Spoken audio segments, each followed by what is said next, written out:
Good evening, I'm Jose Cardenas. The former Superintendent of Public Instruction, John Huppenthal, again finds the Tucson Unified School District in violation of the Ethnic Studies Law. Plus, find out how almonds and vinegar benefit diabetic health, and a Valley author receives an award for distinction in Chicano Latino literature. All this coming up next on Horizonte.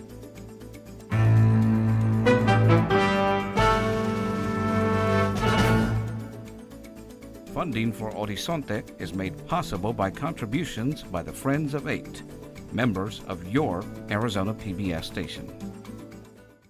Thank you for joining us. Last week, former Superintendent of Public Instruction John Huppenthal, on his last day in office, found the Tucson Unified School District in violation of a state law targeting ethnic studies. The district has until March 4th to come into compliance, or the Department of Education will withhold 10% of its monthly state aid. This week, Tucson Unified School District Superintendent H.T. Sanchez said the ethnic studies curriculum will continue. Here to talk about the latest is Bob Christie, Arizona State House reporter for the Associated Press. Bob, thanks for joining us on Horizonte. As Yogi Berra would say, it's deja vu all over again. Tom Horne did basically the same thing his last day as Superintendent of Public Instruction. What's going on? Well, Tom Horne did. Tom Horne was the big promoter of the 2010 Ethnic Studies Law that targeted the Ethnic Studies program at the Tucson Unified School District. And on his last day in office, he issued a very similar letter to what John Huppenthal did last Friday. That letter, both letters essentially found that the district was in violation of this law, which bans any class which promotes the overthrow of the U.S. government, promotes resentments towards a race or a class of people, or that advocates ethnic solidarity over the treatment of everyone as an individual. And there was a fourth category, but that's one that the federal district court said was unconstitutionally vague. Correct. That was unconstitutionally vague. That's gone now, or at least that until was the one next that week. said something about tailoring a program for a particular ethnic group. Correct. And so that's gone because it's too vague. But these three parts of the law are in full force. And the Tucson Unified School District in 2012, after they lost at an administrative law judge here in Phoenix, dismantled the Ethnic Studies program. But they revamped it to deal with a desegregation order that a federal judge, Tucson Unified School District has been under a desegregation order for more than 30 years. About 3 years ago, they finally came up with a plan. The federal judge agreed, if you do these things, which is teach some ethnically diverse classes to minority students, you'll be out from under this order. It's a consent decree essentially. So the school district came up with several courses: U.S. history U.S. history tailored towards Mexican Americans, U.S. history tailored towards African Americans, and an English class. And that is what Superintendent Huppenthal now is taking issue with. Now, are these classes new? You said the agreement with the federal court was about 3 years ago, but did they just now get around to implementing these classes? They just started them within the last couple of years. So they're new classes that were not part of the Ethnic Studies program, which is gone. But they're falling under this law because, according to the Superintendent of Public Instruction, they do these three things, which is promote overthrow the U.S. government, they promote resentment towards another race, and they promote ethnic solidarity rather than treatment of everyone as individuals. So can you give us just a rough sense of the specifics? What are the courses, or what are the items that the superintendent cited as the basis for making those conclusions? Right. He cited a African American or a history, American history from an African American perspective that used hip hop lyrics. It was a hip hop class basically.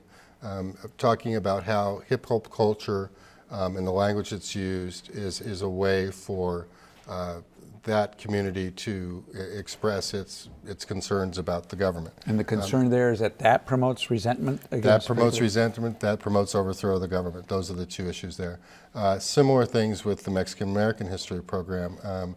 There were specifics in the letter about curriculum that specifically adopted words that were divisive, that they found were illegal.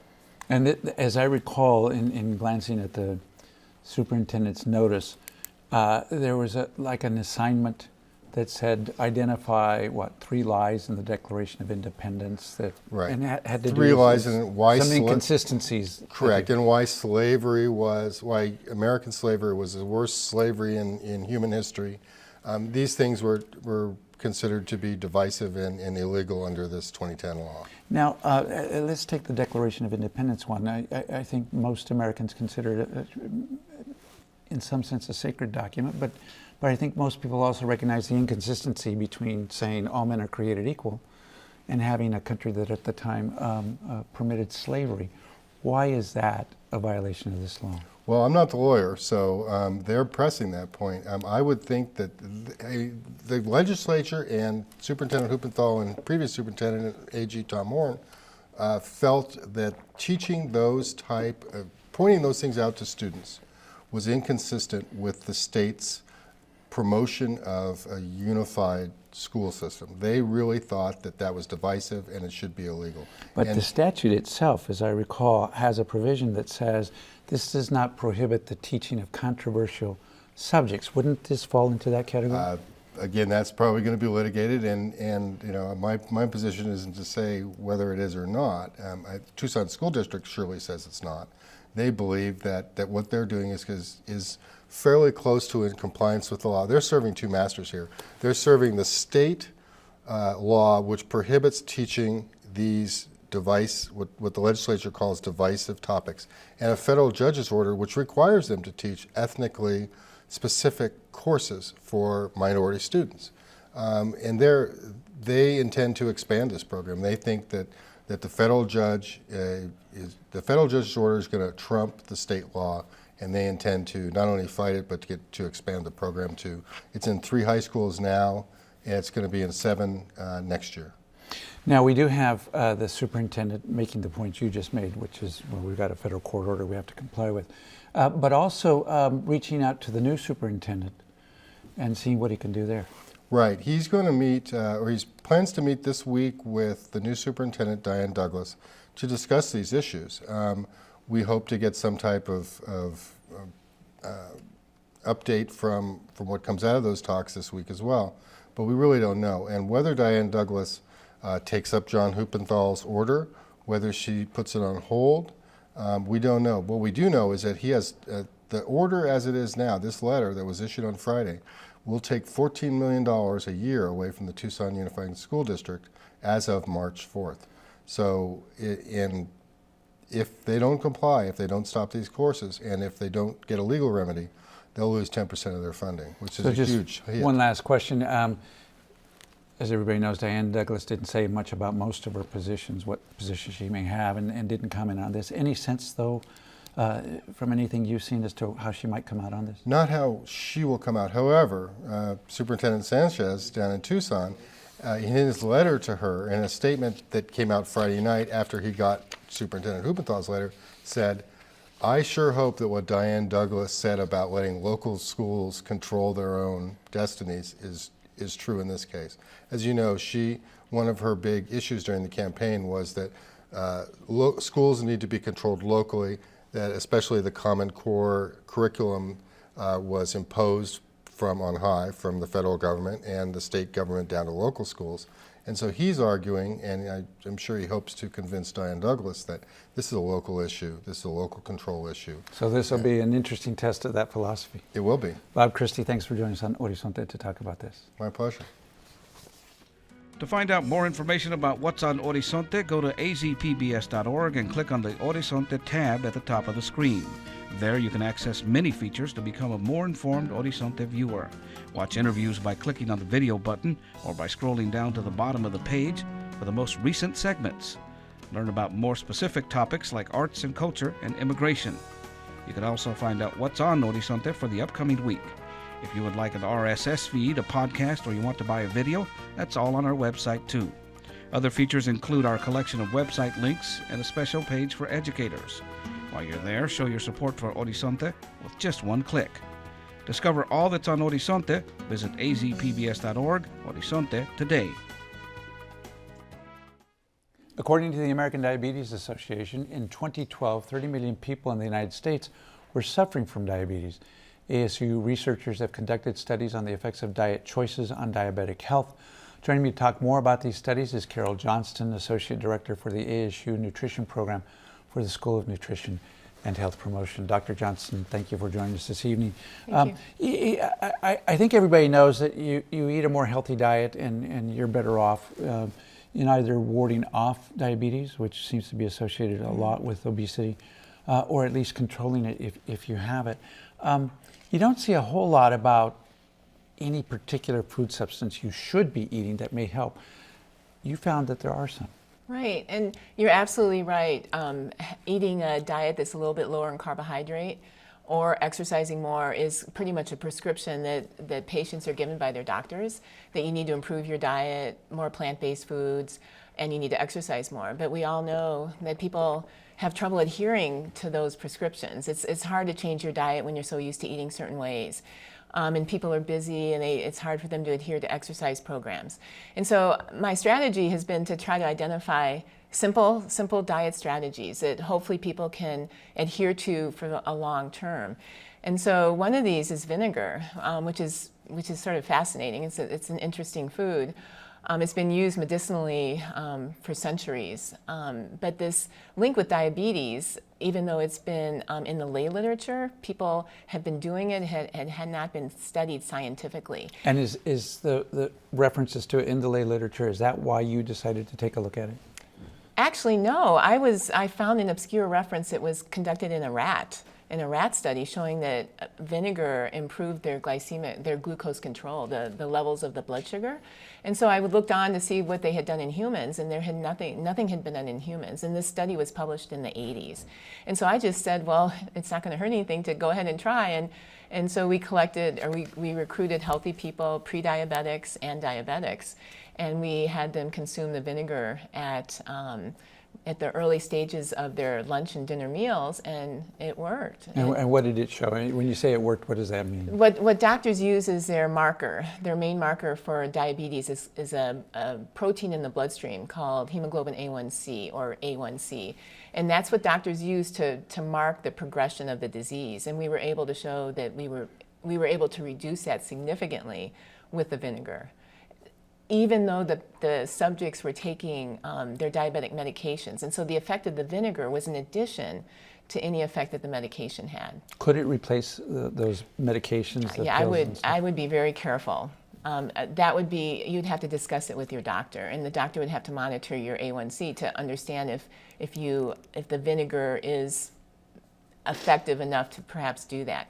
But the key here might be if you're a healthy individual, or you might have pre-diabetes, before they put you on medications, that would be the time to start the vinegar, because the vinegar is going to be effective. We saw the same effect in healthy people without diabetes.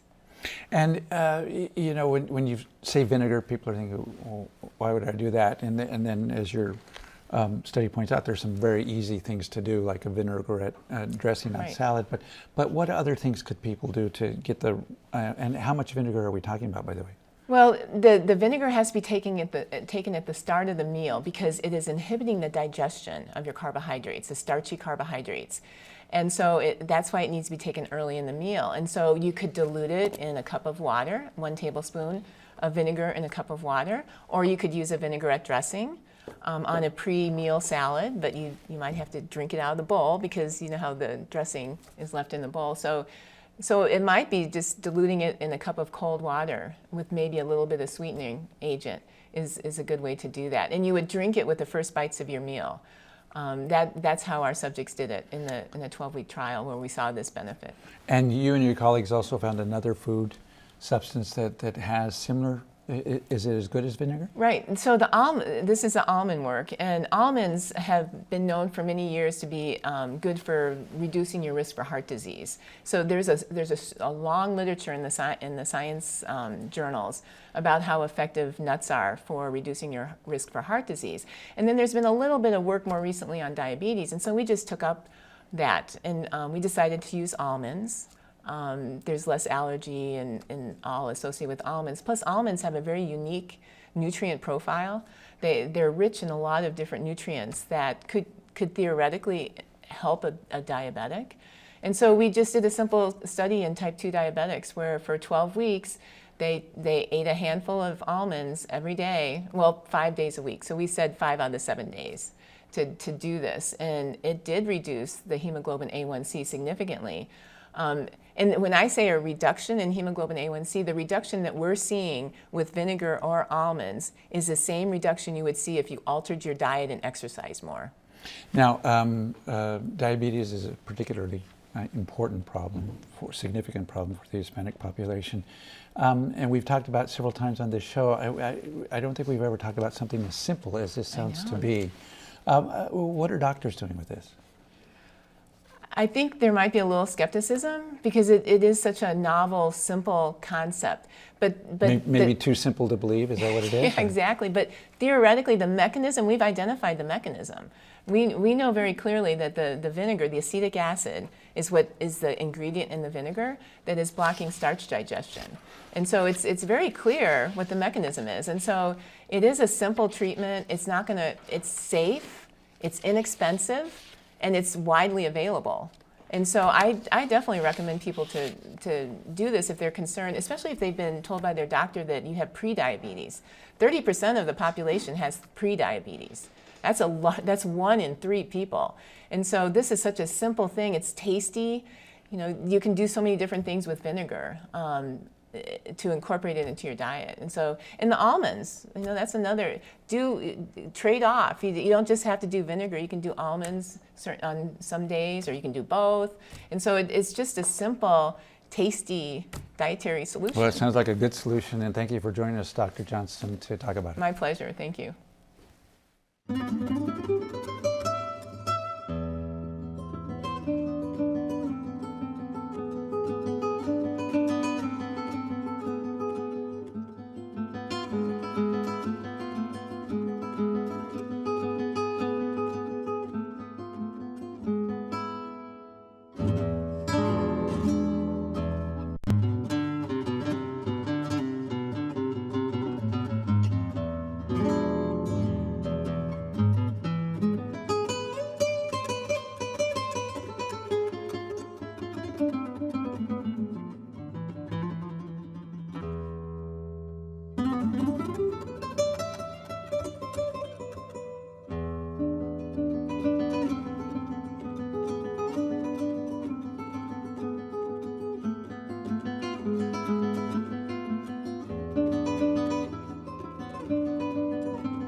Valley author Stella Pope Duarte was the recipient of the 2014 UC Santa Barbara's Luis Leal Award for Distinction in Chicano Latino Literature. The Leal Award is named in honor of Luis Leal, a professor emeritus of Chicana and Chicano Studies at UCSB, who is internationally recognized as a leading scholar of Chicano and Latino literature. Duarte is the author of novels If I Die in Juarez, Let Their Spirits Dance, and Writing Through Revelations, Visions, and Dreams, the memoir of a writer's soul, as well as 2 collections of short stories, Women Who Live in Coffee Shops and Other Short Stories, and Fragile Nights. Here to talk about the award is Stella Pope Duarte. Stella, welcome back to Horizonte. You've been a guest on our show a number of times. We talked about a number of your books. We've talked about some of the awards you received. I think this is the first time, though, that you brought the award with you. And I know this is a terribly significant and meaningful award.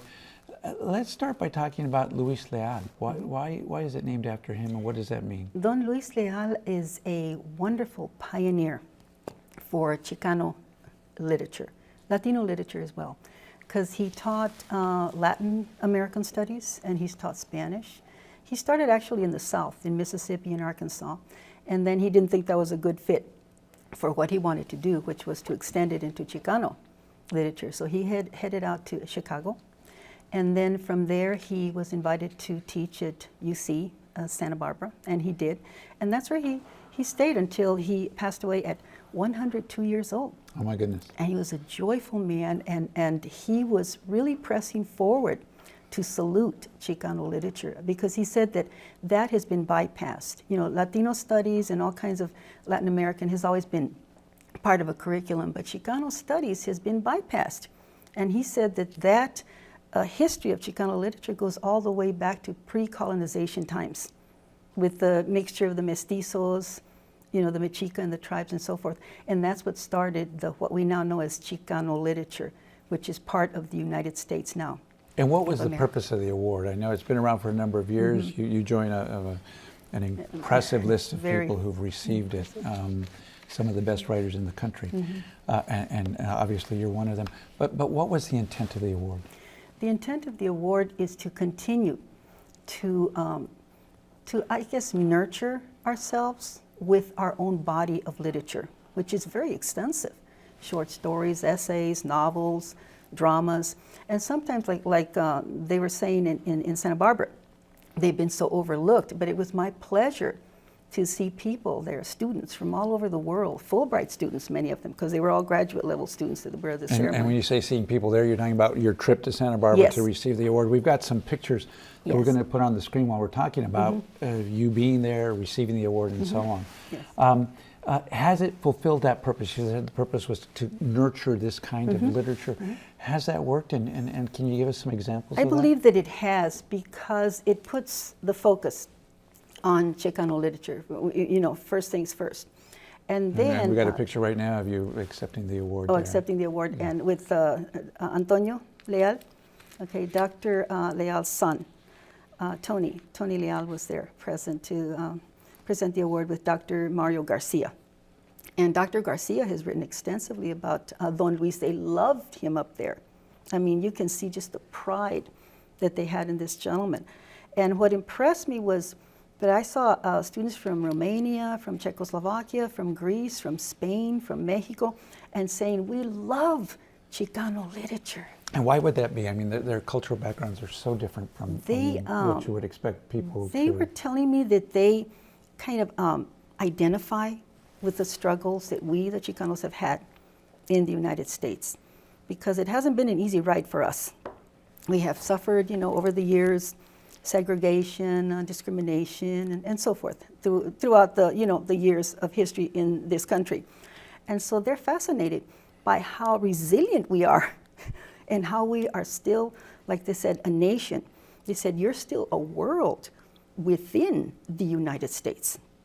And this is some of the people that you had dinner with Yeah. at UC Santa Barbara. Yes. The, going back to the question of whether it in fact works to nurture, how did it nurture your career? The award the itself. fact that the award was out there and that it had Well, been for one awarded over thing, the years.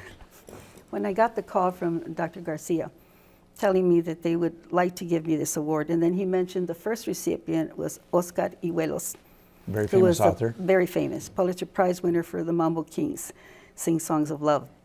And then he said Rodolfo Anaya, and he starts naming Denise Chavez, Demetria Martinez, and all these huge authors. I'm like, do you have the right author? And he says, yes, Stella, we're using your work here. The students would very much love to give you this award. So and that did he was cite stunning. some specific works of yours when he made this phone call? Yeah, well, he said that what they were showcasing in Santa Barbara was Let Their Spirits Dance. So the story of the Vietnam veteran from Phoenix that dies during the Vietnam conflict. And that book, what an honor, Jose, what a privilege to give voice to our mijos who died on the bloody fields of Vietnam. And that's the book that they were showcasing there. And they were so impressed with that work and with the history of the Chicano nation at war for this country. So that was a really big thing over there. What does it mean to you now to have received this award? Well, for one thing, I'm very grateful and I'm humbled. And I think there's many people out there who are probably listening to me right now who have stood by my side, who have seen me through struggles and trials and through joys. And to them, I thank, because it's not just my award. I brought it back to Phoenix so that we can encourage and also nurture our Chicano studies here in Arizona and in Phoenix. You've been very prolific, a number of books, short stories, and so forth. What are you working on right now? What I'm working on now is the biography of Raul Izaguirre. So Raul Izaguirre, Somebody else we've had on the show here. yes, and he is, of course, a long-time, 30-year NCLR executive director and president. National Council of La Raza. Yes, National Council of La Raza. And Raul is now living in Maryland, Washington, Maryland. And I have had, again, another privilege and honor to interview him both here in the United States and when he became the ambassador of the Dominican Republic. I flew to the Dominican Republic and finished my interviews. And how grateful am I to hear this man's amazing story. And it sounds like it's going to be a great book. We're almost out of time. When will it come out? Well, as a matter of fact, today I spoke to my agent in New York City, and he says that he will place it in one of the big So we'll publishing be seeing it houses. soon. Oh, you'll be seeing Great. it. I'll be here. I'll be back again. Okay, well, Jose. we look forward to it. Thank you so very much for joining us this Thank evening. you, Jose. And that's our show for tonight from all of us here at 8 in Horizonte. Thank you for watching. I'm Jose Cardenas. Have a good evening.